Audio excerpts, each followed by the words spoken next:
They gave us the same room, not adjacent rooms, not connecting rooms with a locked door between them. The same room, the same key card, the same reservation number, the same view of the rain coming down on a city that didn't know or care. I stood in the doorway with my suitcase behind me, and he stood just inside it with his jacket still on, and we both looked at each other the way people look when something has already been decided without their consent. "There's only one bed," he said. Not an accusation, not a question. Just the fact of it, stated quietly, the way a man who builds things for a living might assess a structural problem, calmly, with his hands already thinking about the solution. I already knew what the front desk would say. I had half-formed the sentence in my head before I'd even fully registered his face. "No other rooms available. It's the festival weekend. We're very sorry. Stay with me until the end." Because what I remember most isn't what you think it is. It isn't the rain, or the single bed, or even the moment, somewhere well past midnight, when everything I'd been holding at arm's length since Marcus left, finally let itself be felt. What I remember most is how quiet the room was, and how long it had been since I'd known that kind of quiet with another person. That's the part I've been afraid to tell anyone. His name was Daniel. I learned that at the front desk, where we stood together in a kind of reluctant alliance while the young woman behind the counter scrolled through her screen with the expression of someone trying very hard not to be the cause of someone else's problem. "It's a double booking," she said. "The system—" She stopped herself, looked between us. "There are no other rooms in the hotel. I've checked 3 times. The rain, the festival." She gestured vaguely at the world. Daniel looked at me. He had gray at his temples, not a lot, just enough, and the kind of face that didn't perform anything. No annoyance performed for my benefit. No charm either, just a man deciding what was reasonable. "I can sleep on the floor," he said to me, not to her. "I've slept in worse places. If you want the room, it's yours. I'll sort something out." I should have said yes. I know I should have. But I'd driven 4 hours that day, and my back was already aching, and something about the straightforward way he'd offered, no theater in it, no martyrdom, made me think that he was, at minimum, a person who could be trusted to mean what he said. "We'll manage," I said. I'm still not certain who I was talking to. We negotiated the room the way 2 sensible adults negotiate a shared space, which is to say with a kind of deliberate practicality that keeps everything in its proper place. He took the far side of the bed. I took the side closest to the bathroom. There would be no talking after midnight. We would observe the ordinary privacy of strangers in an extraordinary arrangement. He'd said this last part with such composed matter-of-factness that I almost laughed, and the almost laugh must have shown on my face, because something in his expression shifted. Not quite a smile, but the possibility of one. "You think I'm being overly formal," he said. "I think you've done this before," I said. "The disaster management voice. You have a disaster management voice." He set his bag down on the chair by the window. "I'm an architect. We're trained to assess load-bearing problems without letting them become crises. And I'm the load-bearing problem." He looked at me then, really looked for the first time, and I felt it the way you feel a room temperature change. Not unpleasant, just suddenly different. "No," he said. "The booking system is the problem. He paused, picked up his jacket. "You're just someone who needed a room." That was the first time. It wasn't the last. There is a particular quality of rain on boutique hotel windows. It doesn't sound like rain anywhere else. Something about the old glass, maybe, or the height, or the way a small room concentrates the sound. It fills the space without being loud. It makes the inside feel more inside. We'd been reading. Him with an architectural journal, me with the novel I'd been pretending to read for 2 weeks.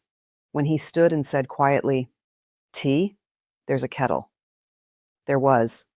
There were also 2 cups, 2 sachets of chamomile, 2 squares of chocolate on the turned-down pillows. Someone, somewhere in the hotel's planning, had assumed intimacy. We had simply arrived to claim it on different terms. We took our tea out to the small balcony, because the rain had softened to mist, and neither of us, I think, wanted to continue sitting on opposite sides of a bed.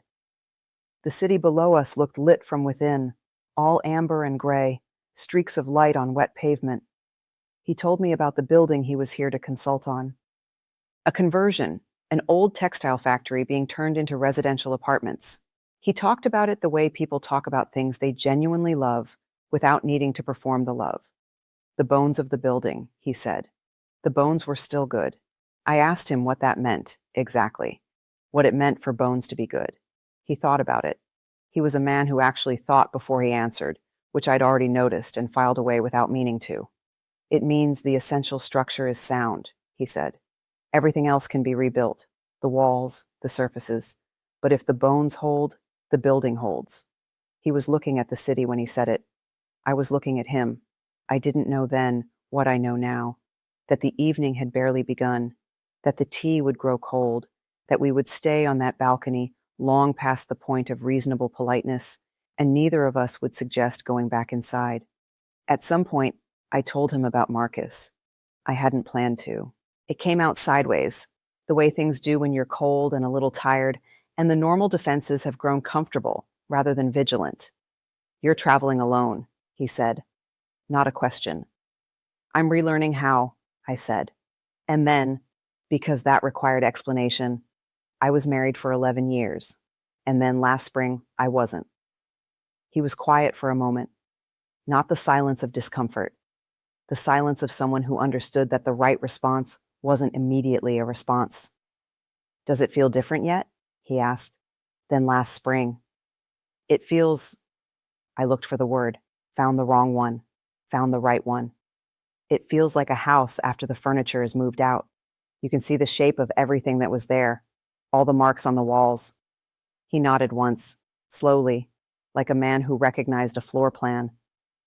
But the bones, he said, and glanced at me sideways. Something in my chest moved unexpectedly. I pressed my hand around my cup to have something to hold. Maybe, I said. That's the thing about people who measure the essential structure of things for a living. They see what's still standing even when you've decided to focus on the damage. We went back inside when the cold became genuinely unreasonable. The room felt smaller now, not uncomfortably, just closer, the way a room feels when two people have been in conversation long enough to take up more space than their bodies technically require. He set his cup down, picked up his journal, set it back down. I sat on the edge of the bed and looked at the rain on the window, and was aware, purely and precisely aware, of every movement he made. The sound of him rolling up his sleeves, the soft sound of his exhale when he sat back. This is not anything, I told myself. You are a woman in a hotel room with a stranger because of a clerical error. This is not anything. But I'd been telling myself versions of that sentence for 11 years, and I'd grown tired of how often the sentence was a lie. He said, without looking up, "Can I ask you something?" "You've been asking me things all night. This one is different." He paused. "When was the last time you felt, I don't know how to say this exactly, when was the last time you felt like the most interesting thing in the room you were standing in?" I didn't answer immediately. The question sat in the air between us like something physical, like the rain on the glass. "That's an odd thing to ask a woman you just met," I said. "Yes," he said. "I know." He looked up then, and I understood, in the particular, unhurried way you understand things that have been building toward you for hours without your permission, that this man had been paying attention to me all evening. Not in the way of someone cataloging a woman's appeal, in the way of someone who found the specific facts of a specific person genuinely, quietly interesting. I had forgotten what that felt like. Not needed, not managed, not navigated around. Seen. The word rose in my chest like heat through water. That old, specific warmth of mattering to someone who had no obligation to find you remarkable. "It's been a while," I said. My voice came out softer than I'd intended. He nodded, looked back at his journal. But something had shifted in the room's temperature, and we both felt it, and neither of us chose to remark upon it, because some things are better held carefully than spoken too quickly into the air. I don't know what time it was when the journal closed and the lamp between the beds became the only light. I know that at some point we were talking again, unhurried, low, the way people talk when the pretense of efficiency has fully left the room. About the building he loved, about the trip I'd been putting off for 2 years, about whether it was possible to love a city you'd only known in the rain. I know that at some point I reached across the small distance between us, not planned, not deliberate, just following the logic of proximity and conversation, to touch the photographs he was showing me on his phone. And that when my hand brushed his, neither of us moved away. We stayed like that for a moment that lasted longer than a moment. Then his thumb turned over, very slowly, and folded over mine. The rain kept on. The city below kept its amber glow. And in a room that two strangers had been assigned by clerical accident, something quiet and profound continued its work. I don't need to tell you everything that happened in the hours that followed. What I will tell you is this. When morning came through the curtains, soft and gray, and I lay still with my eyes closed, listening to the particular silence of a room that contains another person's breathing, I felt something I hadn't felt since before I could remember. Not love. It was too early and too honest for that word, but the precondition of love, the thing that must be there before love can even try, the sense that you are the kind of person who can still be reached. At 8:30, the knock came. A member of the hotel staff. There had been a late checkout. A room had become available. A superior room, in fact, with its own bath. The hotel would like to offer it, with sincere apologies for the previous evening's inconvenience. Daniel received this information at the door. I was sitting at the foot of the bed with my second cup of tea, watching the gray sky clear itself. He turned back to look at me. I looked at him. "We could," he started. "It's fine," I said. A pause. "It's fine," he agreed. He closed the door gently. And that, I suppose, was the answer to every question the night had carried. We stayed. Not because we had to, because some rooms, some specific, particular rooms, built in the meeting of two people who weren't supposed to be there, have a quality of structure that you don't abandon just because the inconvenience that created them has been resolved. The bones were good. Everything else we would figure out in time. I still think about that word he used, bones. I think about how much of what we call ruin is actually just walls that need rebuilding. How often we mistake the superficial damage for the thing itself. I was 43 years old. I had driven 4 hours in the rain. I had resigned myself to a bad night in a strange city. And instead, a man I hadn't known that morning had looked at me like I was a structure worth understanding. Not in spite of the damage, because of what was still standing. If you've ever felt the particular exhaustion of being in a room full of people and still being profoundly alone, I think you'll understand exactly what that evening gave me. If you've ever wondered whether you're still the kind of person things happen to, good things, quiet things, the kind that don't announce themselves, leave a comment below. I want to know that I'm not alone in that. And if this story found you at the right moment, you know what to do. Like it, share it, stay close.